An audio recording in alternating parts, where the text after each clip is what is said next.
कहानियाँ के लिए सब्सक्राइब करो ऋतिक एक्स टून्स।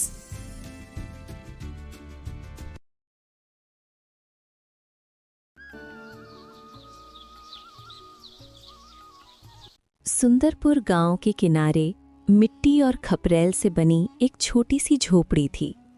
वहीं रहता था मुन्ना, अनाथ लेकिन सपनों से भरा हुआ। दिन भर लोगों के खेतों में काम करने के बाद जब वो लौटता तो रास्ते में खड़े पक्के घरों को देर तक देखता रहता।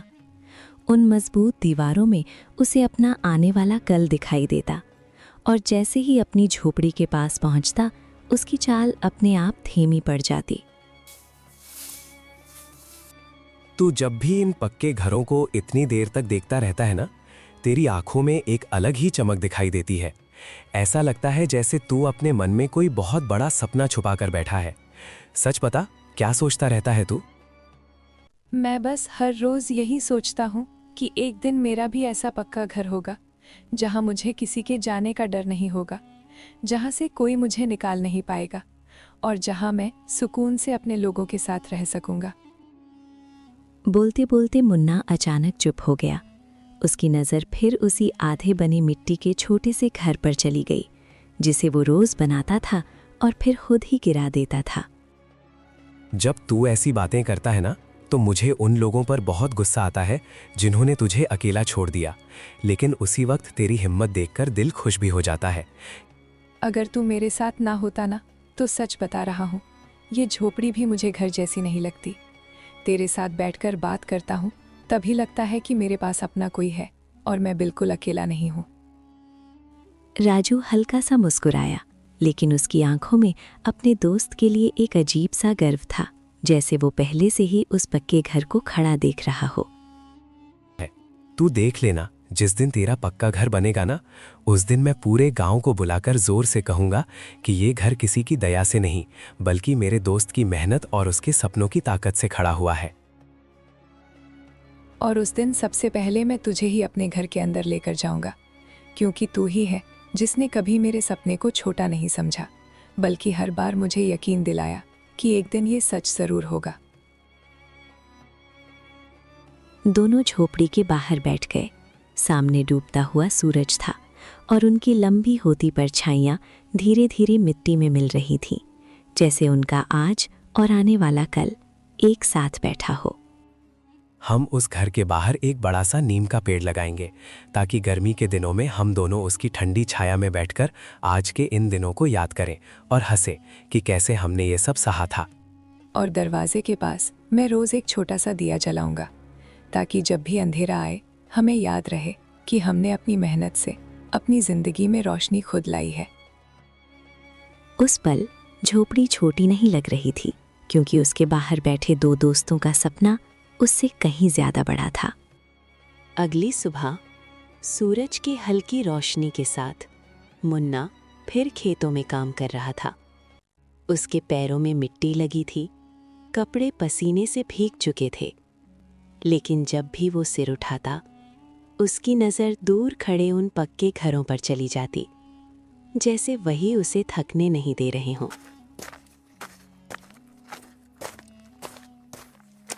ले, पहले पानी पी ले।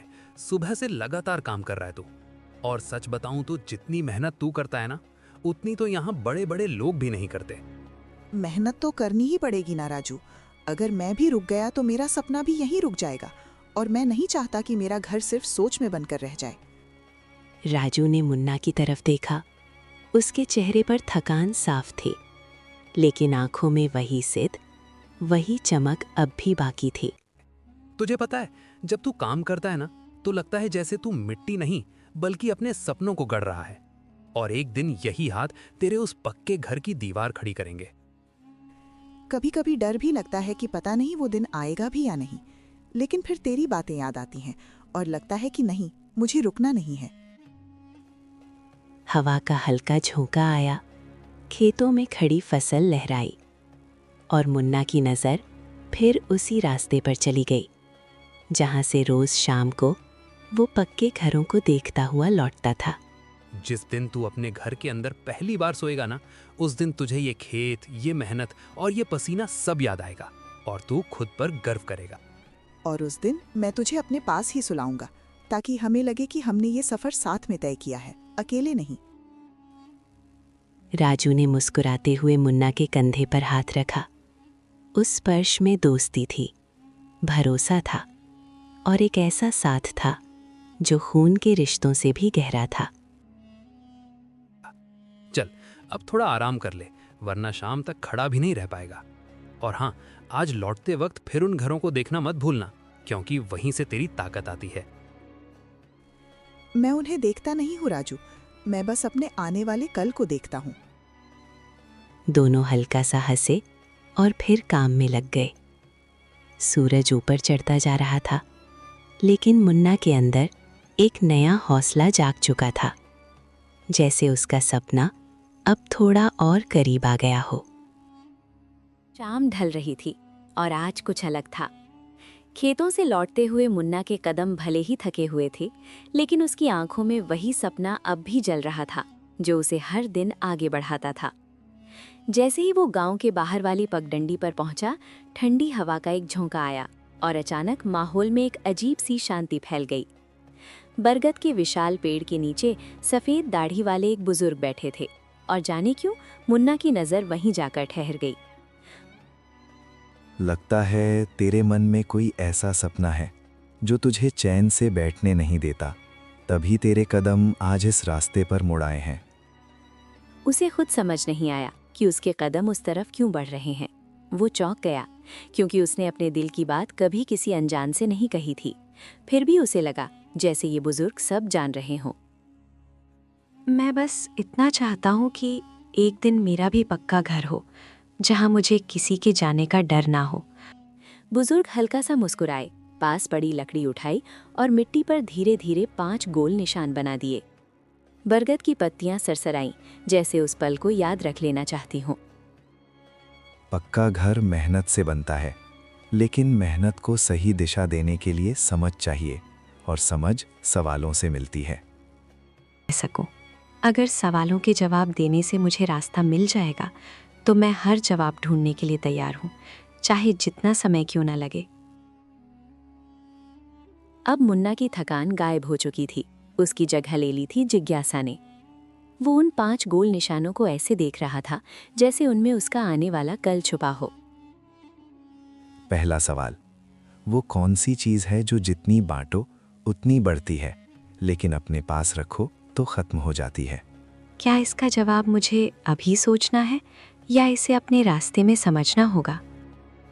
जवाब ढूंढना होगा, क्योंकि बिना समझे दिया गया उत्तर किस्मत नहीं बदलता। मुन्ना ने धीरे से सिर हिलाया। उसके अंदर अब डर की जगह एक अजीब सा हौसला जाग रहा था। दूसरा सवाल, वो कौन सा धन है जिसे कोई चुरा नहीं सकता, लेकिन जिसके बिना कमाया हुआ पैसा भी टिकता नहीं? शायद यही वो चीज है जो इंसान को खाली हाथ होकर भी मजबूत बनाती है ना? जब समझ जाएगा तब खुद ही पहचान लेगा। बरगद की छाया और गहरी हो गई थी। दूर कहीं गायों की घंटियों की आवाज आ रही थी और पगडंडी सुनसान हो चुकी थी। तीसरा सवाल, कौन सा काम छोटा नहीं होता, लेकिन सोच छोटी हो तो वही काम बोझ बन जाता है? मैंने हमेशा काम किया है, लेकिन शायद कभी इस तरह सोचकर नहीं किया कि वही मेरा रास्ता बन सकता है। इसी सोच को बदलना ही तेरी पहली जीत होगी। अब मुन्ना की आंखों में चमक थी। उसे लग रहा था जैसे हर सवाल उसके अंदर छुपी किसी नई ताकत को जगा रहा हो।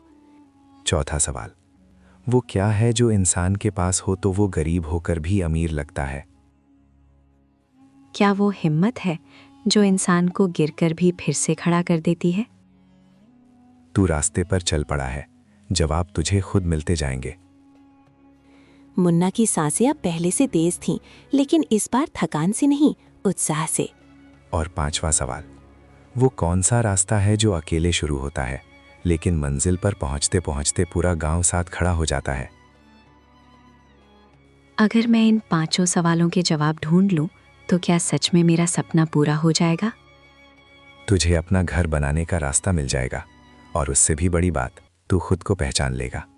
जा, जब पहला जवाब मिल जाए तो इसी बरगद के पास लौट आना। मुन्ना ने मिट्टी पर बने उन 5 गोल निशानों को आखिरी बार देखा। अब वो पहले जैसा लड़का नहीं लग रहा था, उसके चेहरे पर एक नई दृढ़ता थी। मुन्ना धीरे धीरे पगडंडी पर आगे बढ़ गया। कुछ दूर जाकर उसने पीछे मुड़कर देखा। बरगद के नीचे कोई नहीं था, लेकिन उसके दिल में एक नई शुरुआत जन्म ले चुकी थी। बरगद से लौटने के बाद मुन्ना के अंदर जैसे कुछ बदल गया था। 5 सवाल उसके साथ चल रहे थे। गांव के पास पहुंचते ही उसने देखा एक बूढ़ा किसान भारी बोरी उठाने की कोशिश कर रहा है, लेकिन हर बार थक कर बैठ जा रहा है। अरे बेटा, जरा हाथ लगा दे, आज कमर साथ नहीं दे रही, वरना मैं किसी को आवाज नहीं देता। आप रहने दीजिए बाबा, मैं उठा देता हूँ। आप बस आगे आगे चलिए, आराम से पहुँच जाएंगे। अरे, मैं तुझे पूरे रास्ते ढूंढता हुआ आ रहा था और तू यहाँ बिना कुछ बोले काम में लग गया। मजदूरी भी तय नहीं की। आज पता नहीं क्यों राजू, ये बोरी भारी होकर भी हल्की लग रही है, जैसे किसी अपने का काम कर रहा हूँ। बेटा, देने को मेरे पास कुछ नहीं है, लेकिन दिल से दुआ है तेरे सपने का घर जल्दी बने। मुझे कुछ नहीं चाहिए बाबा, आपका आशीर्वाद मिल गया ना, वही बहुत है। किसान कांपते हाथों से मुन्ना के सिर पर हाथ रखता है।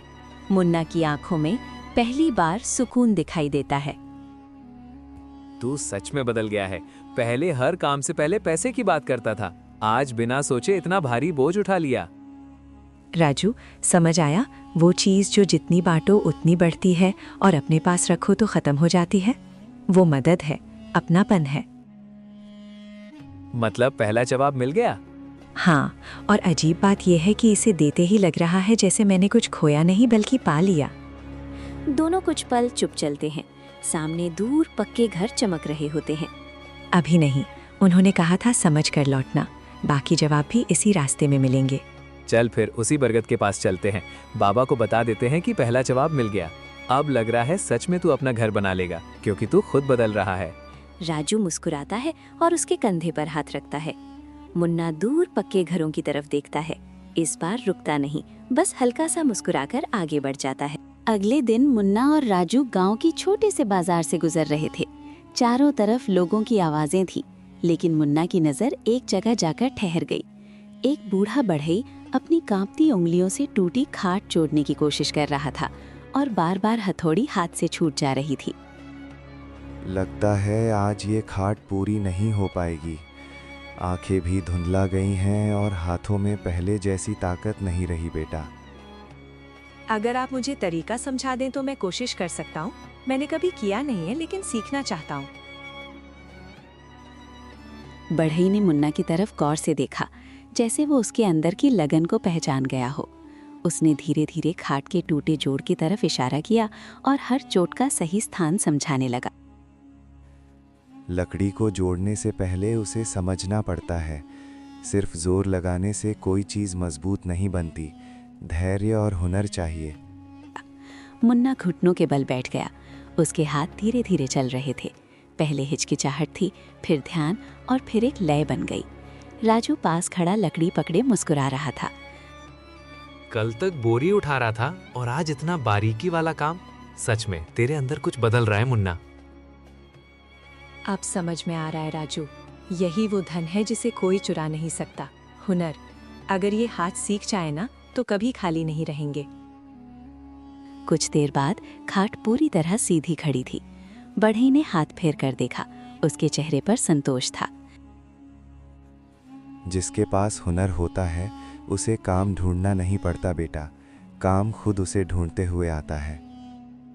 ये सुनते ही मुन्ना की आंखों में चमक आ गई, जैसे दूसरा जवाब उसके अंदर बैठ गया हो। तो दूसरा जवाब मिल गया, लेकिन तीसरा कब समझ आया? जब मैंने इस काम को छोटा समझा था तब ये बोझ लग रहा था, लेकिन जैसे ही इसे सीखने लगा यही मेरे लिए रास्ता बन गया। राजू ने खुश होकर मुन्ना के कंधे को पकड़ा और जोर से हिलाया, जैसे उसे अपने दोस्त पर गर्व हो रहा हो। मतलब सच में कोई काम छोटा नहीं होता, इंसान की सोच उसे छोटा बना देती है। और सोच बदल जाए ना तो वही काम सपनों की पहली सीढ़ी बन जाता है। दोनों की हंसी बाजार में गूंज गई। इस बार मुन्ना को लगा कि वो सिर्फ जवाब नहीं ढूंढ रहा, वो खुद को बना रहा है। उसके हाथों में अब सिर्फ मेहनत नहीं थी, एक नया भरोसा था। दूर जाते हुए उसने पक्के घरों की तरफ देखा। इस बार उसकी नज़र में चाहत के साथ साथ यकीन भी था, जैसे उसे पता हो कि अब वो रास्ते पर चल पड़ा है जहाँ से लौटना नहीं है। कई दिनों की मेहनत और सीख के बाद मुन्ना फिर उसी पगडंडी पर लौट रहा था जहाँ से सब शुरू हुआ था। इस बार उसके कदमों में झिझक नहीं थी, कंधे पर औजारों की पोटली थी और चेहरे पर ऐसा आत्मविश्वास जो पहले कभी नहीं था। लगता है सफर ने तुझे बदल दिया। बता, क्या समझ पाया उन सवालों से? पहला जवाब मिला, मदद और ज्ञान जितना बांटो उतना बढ़ते हैं, उन्हें रोक कर रखो तो खत्म हो जाते हैं। जब मैंने उस बूढ़े किसान की मदद की थी तब पहली बार समझ आया कि किसी का बोझ हल्का करने से दिल भी हल्का हो जाता है। दूसरा, हुनर सबसे बड़ा धन है, उसे कोई चुरा नहीं सकता और वही इंसान को खड़ा करता है। जब मैंने बढ़ई के साथ बैठकर खाट जोड़ी थी तब समझ आया कि हाथ अगर सीख जाएं तो इंसान कभी खाली नहीं रहता। तीसरा, कोई काम छोटा नहीं होता, सोच छोटी हो तो वही बोझ बन जाता है। पहले मुझे लगता था कुछ काम सिर्फ मजबूरी में किए जाते हैं, लेकिन अब समझ आया कि वही काम इंसान की पहचान भी बना सकते हैं। और चौथा? हिम्मत। जिसके पास हिम्मत हो वो खाली हाथ होकर भी अमीर लगता है, क्योंकि उसे पता होता है कि वो फिर से बना सकता है। अगर हिम्मत हो तो गिरने का डर भी कम हो जाता है और रास्ते अपने आप बनने लगते हैं। पांचवा जवाब भी समझ गया लगता है। सच्ची मेहनत का रास्ता अकेले शुरू होता है, लेकिन जब मंजिल करीब आती है तो पूरा गांव साथ खड़ा हो जाता है। आज लोग मेरे काम की बात कर रहे हैं, लेकिन शुरुआत में तो मैं बिल्कुल अकेला था। यही जिंदगी की असली सीख है। पहले इंसान खुद को बदलता है, फिर दुनिया उसे पहचानने लगती है। अब तुझे किसी जादू की जरूरत नहीं, तो खुद अपना रास्ता बनाना सीख गया है। मुन्ना झुककर उनके पैर छूने के लिए आगे बढ़ा, लेकिन वहां कोई नहीं था। बरगद के नीचे सिर्फ हवा थी और मिट्टी पर बने हल्के से 5 गोल निशान। मुझे पता था तू यही मिलेगा। पूरे गांव में तेरे काम की बात हो रही है मुन्ना, लोग तुझे ढूंढ रहे हैं। चल राजू, अब सपने को सच करने का समय आ गया है। हाँ, बढ़ई भी तेरा नाम ले रहा था और किसान बाबा भी सबको बता रहे थे कि तूने कैसे मदद की। महीनों की मेहनत, छोटे छोटे काम और सीखे हुए हुनर ने आखिर वो दिन ला दिया जिसका सपना मुन्ना हर शाम देखा करता था। जहाँ कभी मिट्टी की झोपड़ी थी, आज वहीं एक छोटा सा पक्का घर खड़ा था। मैंने कहा था ना, जिस दिन तेरा घर बनेगा उस दिन पूरा गांव बुलाऊंगा। देख, सब आए हैं। अरे भाई, आज तो पूरा गांव देखना चाहता है कि मुन्ना का सपना कैसा दिखता है। चल, अब अंदर नहीं बुलाएगा क्या, या फिर मुझे बाहर ही खड़ा रखेगा? सच में इतना सब लोग आ गए। ये घर सिर्फ मेरा नहीं है राजू, इसमें तेरी दोस्ती है, बाबा की सीख है और उन सब का भरोसा है जिन्होंने मुझे काम दिया। सबसे पहले अंदर तू ही जाएगा, क्योंकि जब ये सिर्फ सपना था तब भी तू मेरे साथ खड़ा था। अब डर नहीं लगता, क्योंकि ये घर किसी ने दिया नहीं है, हमने बनाया है। हाँ, अगर मेरे हाथ से एक घर बन सकता है तो और भी बन सकते हैं। और ये तो बस शुरुआत है, अभी पूरे गांव में ऐसे कितने घर बनाने हैं। गांव के लोग मुस्कुरा रहे थे। कोई दीवार छूकर देख रहा था, कोई आंगन में खड़ा होकर मुन्ना को आशीर्वाद दे रहा था। मुन्ना ने दरवाजा खोला। कमरे में कुछ खास नहीं था, बस मेहनत की खुशबू और एक नया सुकून। आज झोपड़ी नहीं थी, लेकिन उसका सपना हर ईंट में जिंदा था और उसी सपने ने मुन्ना को सिर्फ घर नहीं, उसकी पहचान दे दी। हिंदी कहानियां के लिए सब्सक्राइब करो ऋतिक एक्स टून्स।